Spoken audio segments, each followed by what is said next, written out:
ในตอนเช้าวันที่20มิถุนายน2025นี้ทานโซนใส่4,000 ดอนกรรมการกรมการเมืองศูนย์กลางภาคนายกรัฐมนตรีแห่งสาธารณรัฐประชาธิปไตยประชาชนลาวพร้อมด้วยคณะได้ให้เกียรติพบเอาลมต่อการนำและพนักงานหลักแรงแขวงบริคำไซ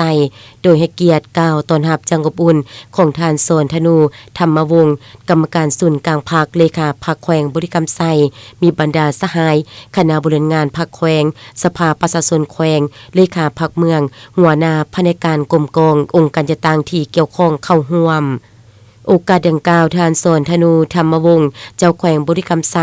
ต่างนาให้กับการนำของแขวงตลอดฮอดประชาชนบรรดาเผ่าอย่างได้กล่าวแสดงการต้อนรับท่านนายกรัฐมนตรีพร้อมด้วยคณะด้วยบรรยากาศที่อบอุ่นพร้อมทางเตระคาสูงต่อกับการลงมาเคลื่อนไหวเฮ็ดเวียกอยู่แขวงบริคำไซ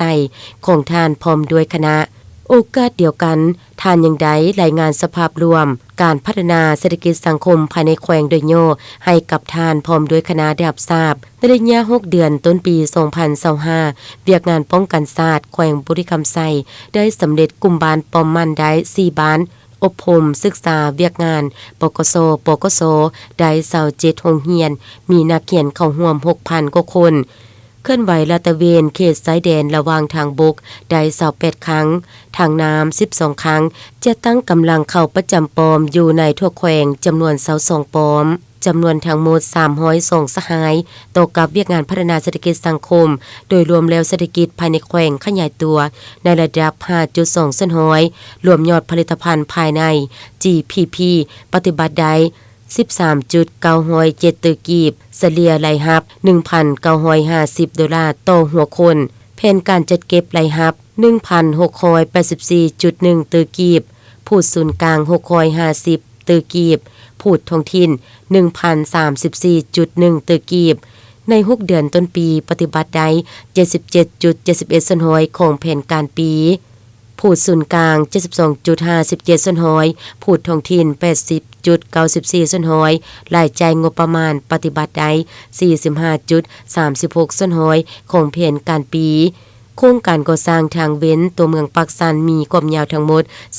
24.32 กิโลเมตรปฏิบัติได้ 22.5 ส่วนห้อยโครงการก่อสร้างขวข้ามน้ำคลองแห่งที่5ปากสันบึงการได้สำเร็จจัดพิธีเทเบตงเสื่อมทรงแผ่นดินเข้ากันและการก่อสร้างใกล้จะสำเร็จ100 ส่วนห้อยซึ่งคาดว่าจะได้เปิดนำใช้ขัวดังกล่าวในท้ายปี2025นี้โครงการก่อสร้างและซ่อมแปลงเส้นทางเลข8เขตภูไห้มาฮอดปัจจุบันปฏิบัติได้ 53.49 ส่วนห้อยขาดคะเนให้สำเร็จท้ายปี2025นี้นอกจากนี้การจะตั้งปฏิบัติเวียกงานในด้านอื่นๆแม้นเห็นว่าสามารถจะตั้งปฏิบัติบรรลุตามทิศทางแผนการที่วางไว้โอกาสดังกล่าวท่านนายกรัฐมนตรียังได้กล่าวแสดงความยกย่องสมเสยมายังคณะนำของแขวงที่รับผิดชอบเวียกงานที่เกี่ยวข้องในแต่ละขั้นที่ได้เอาใจใส่นำพาสินำเวียกงานในด้านต่างๆจังมีผลสำเร็จตลอดระยะผ่านมาในโอกาสที่มีความหมายความสำคัญนี้ท่านนายกยังได้อบรมและมีคำถามโจจีมเวียกงานบางด้านเพื่อฟังการอธิบายชี้แจงตื่มอีกจากแผนกการที่เกี่ยวข้องเป็นต้นแม่นเวียกงานการลงทุนทางด้านเฮทาดอยู่แขวงบริคำไซเวียกงานการศึกษาในด้านการขาดแคลนครูสอนเวียกงานโยธาธิการและขนส่งในโครงการก่อสร้างทางเว้นเมืองและซ่อมแปลงทางเวียกงานอุตสาหกรรมและการค้าแขวงและบรรดาเวียกงานอื่นๆอีกจำนวนหนึ่งพร้อมเดียวกันนั้นในตอนท้ายของพิธีท่านยังได้มีคำเห็นอบรมเพื่อสินำเวียกงานบางด้านตกกับองค์การปกครองแขวงบริคำไซ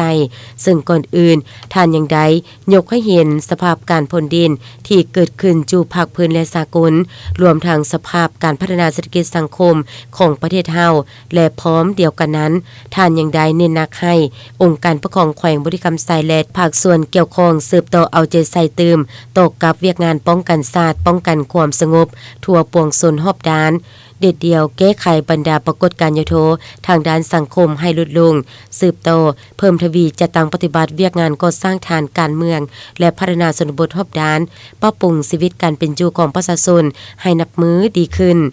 สุขยูส่งเสริมและนำใส่ทางแห่งบ่มสอนของบรรดาท้องถิ่นเข้าในการพัฒนาและผลิตเป็นสินค้าอย่างแข็งแรงตามทิศสร้างเศรษฐกิจเอกราชเป็นเจ้าตนเองในแต่ละด้านให้ปรากฏผลเป็นจริง